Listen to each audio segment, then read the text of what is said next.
So first up, I'm going to add a little foundation on my face and buff it in using a buffing brush.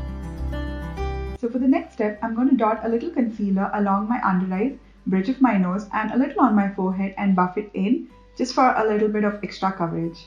So next is going to be contouring, where I'm going to contour the sides of my cheeks, under my jawline, my nose and a little below my nose, and I'm going to blend it all in using a sculpting brush. Next up, I'm going to set my under eyes and the sides of my nose using a banana powder.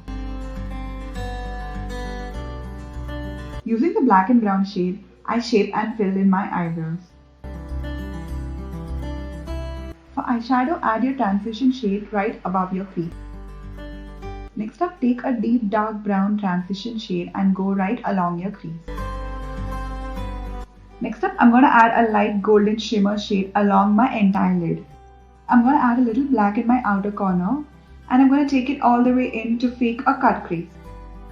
Finally, I'm going to highlight my tear duct and my brow bone. For a natural flush to my face, I'm going to add a little blush along my cheek. For the golden goddess glow, I'm going to add a little highlighter on the top of my cheekbones, on the tip of my nose and along my cupid's bow. Let's use a pink lipstick to add a little color to my lips. For that added drama, I'm going to put on some falsies. To complement the makeup, I'm going to add a little bit of earrings and voila, this completes the look.